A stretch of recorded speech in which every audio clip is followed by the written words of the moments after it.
In this screencast, I'm going to walk you through the new banner ad management system in our PegTV product. What I have on the screen here is our PegTV player as it has looked for quite some time, with no banner ad management active. Up until this point, the player has had a static powered by TelView graphic in the lower right-hand corner. Customers have requested that they be able to use this space to cycle their own graphics through in any sequence they choose and link those graphics to any online resource or website. Let's flip over to another browser tab that I have open here. That is the login page to the PegTV CMS or Content Management System. If you are unfamiliar with this, this is just the customer area that lets you manage your player configuration, customize it, things like that. So I will log in as our demo user here. And once you get into the system, click your Config tab. You will see a new choice here under PegTV Player Configuration called Banner Ad Management. Just click that. And of course, this customer I'm logged in as already has banner ads. In your case, you would just see a blank screen here with a new banner ad button. But I will briefly explain what each of these columns is. The enabled checkbox lets you activate and deactivate a banner ad. And it's important to point out that the instant you check or uncheck the box, that change is live. There's no need to click a save button at the bottom or anything like that. You'll notice too that when you do click it, the background of the row will highlight briefly in yellow. I'm hoping that comes out on the screencast, but it's just an indicator to remind you that this change is live. It's taking place right away. So I've basically enabled all of these ads, which means they would have showed up immediately in the player when I did that. The second column here is your ad graphic and its click address or its hyperlink, its URL. Pretty self-explanatory there. If you do have longer URLs, they will truncate and you'll get a little ellipsis here at the end of it. And if you need to know what that is without actually clicking on it, just hover the mouse over it and you'll get a little tooltip that shows you the complete web address. The third column here is just informational. It's so you can remember what this ad is. You can just type a description into there or a title.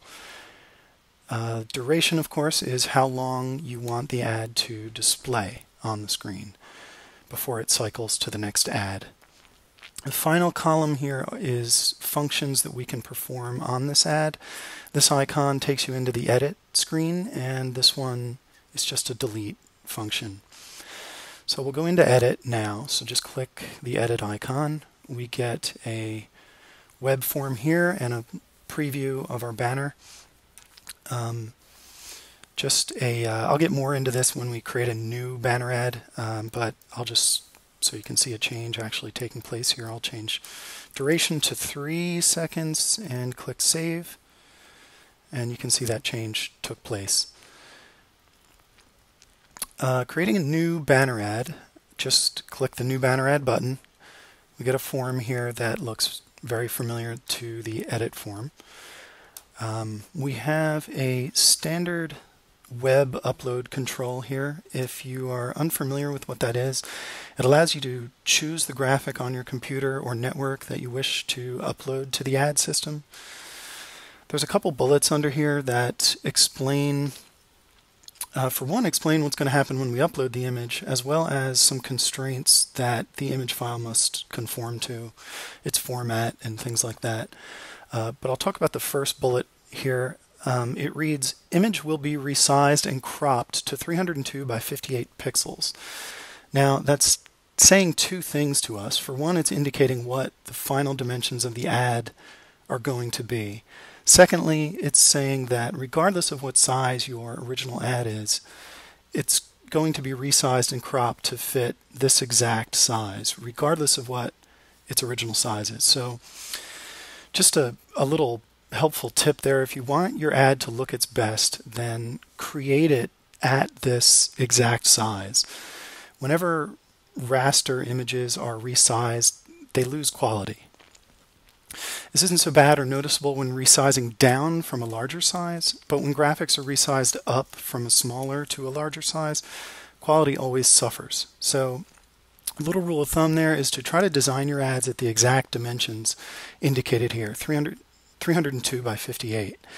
If you upload an ad that's smaller, the system's going to resize it up to fill this space, and quality is going to be compromised. It's going to look pixelated and blurry. On the other hand, if you upload an image that's larger than this space, the image is going to be resized down and cropped. Quality is going to still look pretty good, but you may get some unexpected results. For example, if you had some type on the banner, most banner ads do, it's probably not going to look as legible anymore. So technically, you can upload an image of any size, any aspect, portrait, landscape, and so on. The system's going to fit it perfectly within the ad space, but you really want to design your ads at exactly 302 by 58 from the get-go. They're going to look their best. The second bullet here is just indicating what image formats are supported. And it says JPEG, PNG, or PNG, GIF, bitmap, TIFF, and PDF. PDF may seem a little odd given that it's a document format, but nonetheless, the system will do its best to create an image out of the first page of that document and resize it down to our banner ad size. This last one here just shows the maximum file size of 2 megabytes. Again, you're creating a small ad. You're probably not going to ever come close to exceeding that size. So let me go ahead and choose a image to upload. Click Choose File, or it might be Browse on your computer if you have a PC. You'll get your File Chooser dialog box. Just choose the ad you want to upload. Click OK. Give it a name and a URL. We'll say recycle.com. I don't know what that is, but for the sake of the demo. Duration of 4 seconds, let's say 3, and make sure we enable it by checking the enabled box.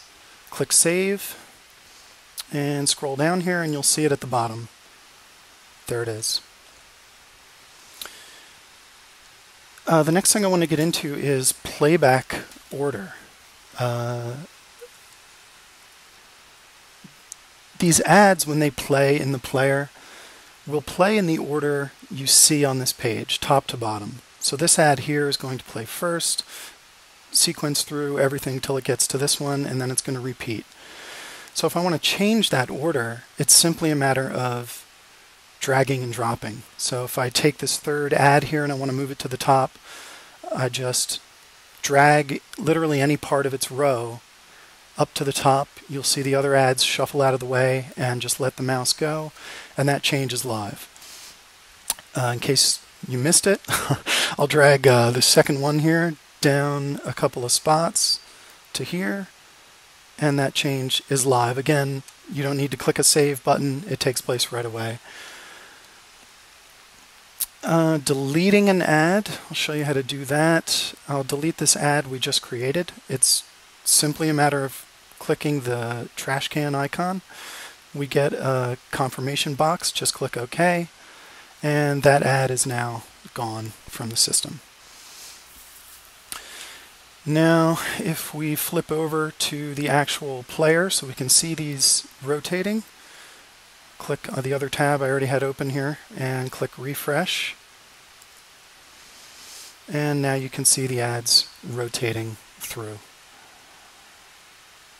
And you can also see that they do have a hyperlink associated with them, so that if I do click one, I do get taken to that website. And that's about it. Thanks for watching the screencast on PegTV Banner Ad Management.